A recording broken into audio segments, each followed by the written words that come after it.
What is it about your board game that players get excited about? Whatever that thing is, it's called a hook, and it's really important for your game. I'm Mondo. I'm a board game developer for the Op Games, and I am here to help you with your board game design. If you've been developing a game for any amount of time, you've probably heard about this concept of a hook. A working definition for the idea of a hook is the thing about your game that makes it unique or interesting or special. This is really important when you're pitching games to publishers because publishers might get hundreds or thousands of submissions of games every year, and if something about your game doesn't make it stand out from that crowd, it's going to be hard to get it signed. But additionally, the hook is also the thing about your game that's going to make it successful in the market if it does get published. So it's really important that your design has one. So let's talk about hooks. First off, there are 3 different types of hooks, and those are component hooks, thematic hooks, and mechanical hooks. I'll talk about each of these individually, but these are kind of the 3 mediums through which your hook can really manifest and be experienced by the people that play your game. First off, component hooks are pieces in your game that stand out on the table and make people maybe stop and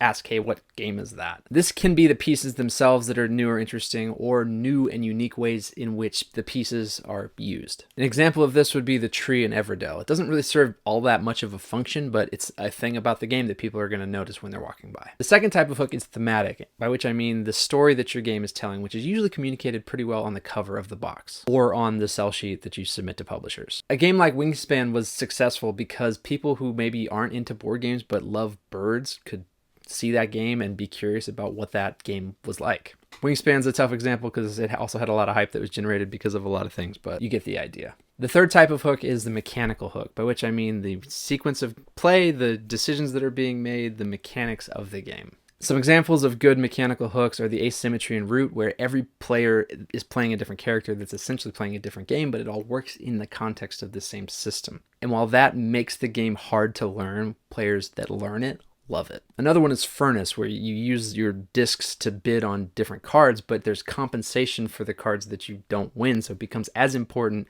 to bid low on cards that you want to lose as it is bidding high on cards you want to win. In our game Fountains that's coming out this year, when it was pitched to us, we were super impressed by the mechanics of it. Because Kedrick developed this system of 3-dimensional stacking where you created this actual 3-dimensional fountains out of tiles. It was brilliant, and it accounted for a lot of the challenges of 3-dimensional stacking in tile games. And also tied really well into the theme and created this overall product that we're really excited about. But first, let's talk about some pros and cons of these different types of hooks. Component hooks can be really efficient at getting attention if it is physically on the table and people are looking at it at a convention or at a store. But there's 2 problems with it. And the first is that if you are an independent designer that is not an expert 3D printer or sculptor, you might have a hard time actually creating interesting looking components that you're going to pitch. And often it's hard for the publisher that's looking at it to really get the image and the picture of what the components could be or what you have in mind if you're limited by what you can make physically. The second problem of a component hook is that it brings with it the inherent risk of your game being gimmicky, or at least being considered gimmicky. I can think of 100 kids games that has some big gaudy piece of plastic in the middle of the table that doesn't really help the game or make the game interesting, but that people notice. So if you have a strong component hook, but players aren't getting a deep, meaningful, and fun gameplay experience because of that component, it's something that they might resent and not be excited about telling their friends about. Also, really cool components can be expensive to produce, which is a hard sell, especially in today's economy. The second type of hook that we mentioned was thematic hooks. Now, these can be very, very effective and usually are the most effective way to sell a game once it has been published and is out available in the market. I don't have numbers here, but I would guess that a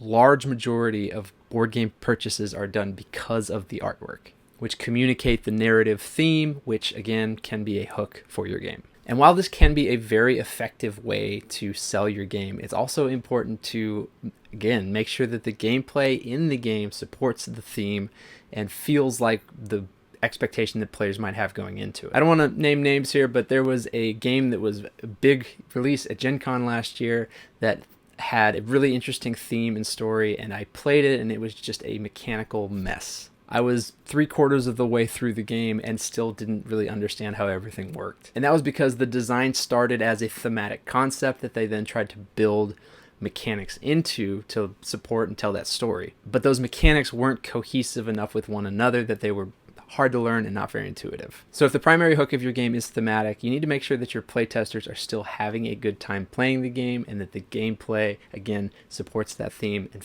makes players feel like they're engaging in that story. The third and final type that we're going to talk about is mechanical hooks. As a developer for the op, I review a lot of game submissions every week. And the mechanical hook is so important to the overall quality of the game design that I'm often not really paying attention to theme at all.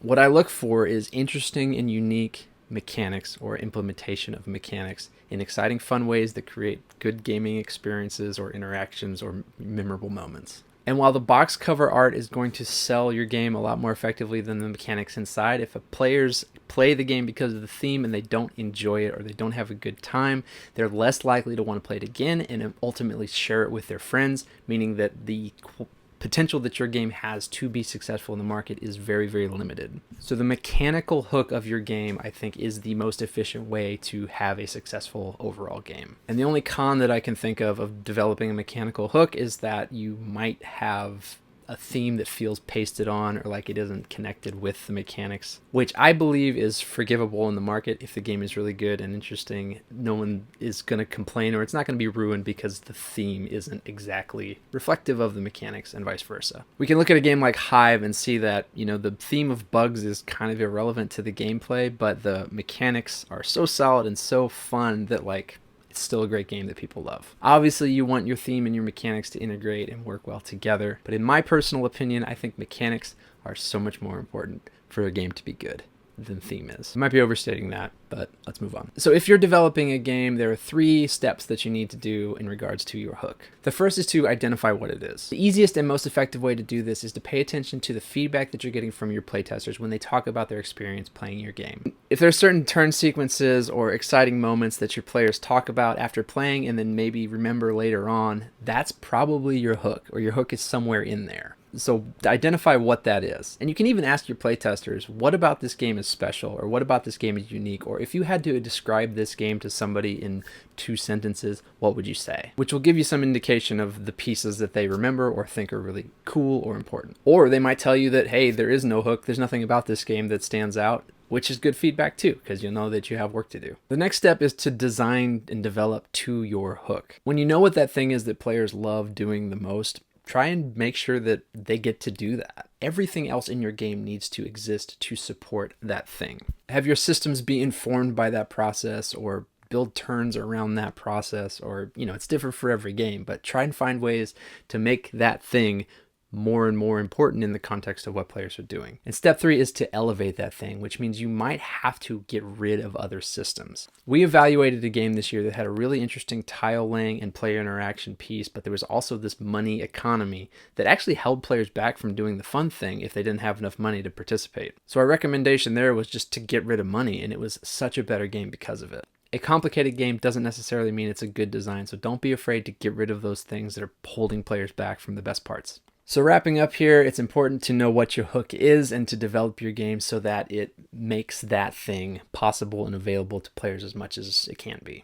Players are going to remember your game better, which will help the game sell and be more successful. And when you pitch your game to publishers, make sure you're communicating what that hook is. I've seen sell sheets that have a section where it says hook, like the game's hook, and it tells you exactly what the hook is. In plain English, here's what's fun and interesting about this game. That's actually really helpful for me as a developer, because I can read that and understand okay, let's figure out how that's implemented or what that means in the context of the game. That gives me a better framework to understand what's good about it. But tell me in the comments, what are some great hooks that you've seen either in your designs or other designs? Thanks for watching, and good luck.